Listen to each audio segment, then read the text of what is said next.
Dis-moi si ça t'est déjà arrivé. Tu te réveilles motivé un lundi. Tu veux changer ta vie. 3 jours plus tard, plus rien. Plus d'énergie, plus d'envie. Et tu te dis, le problème c'est que je manque de motivation. Et si je te disais que la motivation n'est pas ton problème, et pire encore, que tu n'en as pas besoin pour réussir? Reste jusqu'à la fin, parce que ce que tu vas entendre peut littéralement changer ta façon de travailler et de vivre. On nous a menti. Depuis toujours, on nous répète, attends d'être motivé. Trouve ta motivation. Sans motivation, tu ne peux rien faire. Mais regarde autour de toi. Les personnes les plus constantes, les plus productives, ne sont pas les plus motivées, ce sont les plus disciplinées. Aujourd'hui, je vais t'expliquer 1. Pourquoi la motivation te trahit. 2. Ce qui fonctionne vraiment à la place. 3. Comment avancer même quand tu n'as aucune envie. Et tout ça avec des exemples concrets que tu peux appliquer dès aujourd'hui. Le gros mensonge sur la motivation. La motivation, c'est une émotion. Et une émotion, par définition, ça va et ça vient. Un jour, tu te sens invincible. Le lendemain, tu veux juste rester au lit. Le problème, tu bases tes actions sur ton humeur. Résultat,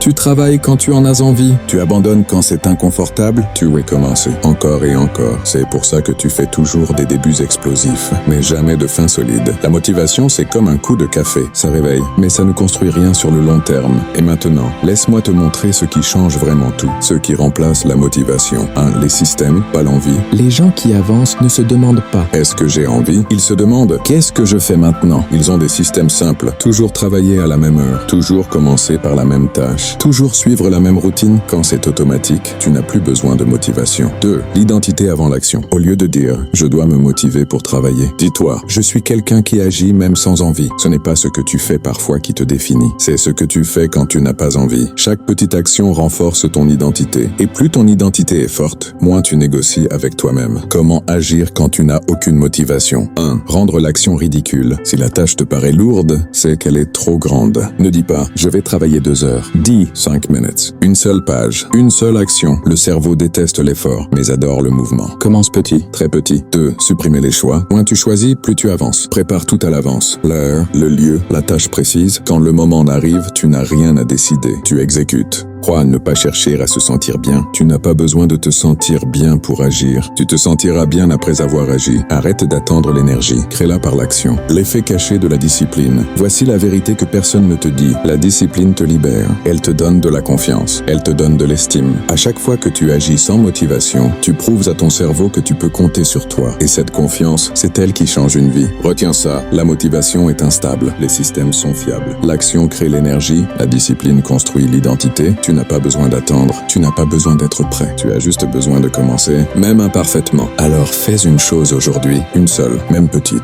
Si cette vidéo t'a aidé, mets un like. Abonne-toi pour plus de contenu sur la discipline, la productivité et le mindset gagnant et dis-moi en commentaire quelle action tu vas faire aujourd'hui, même sans motivation. On avance ensemble.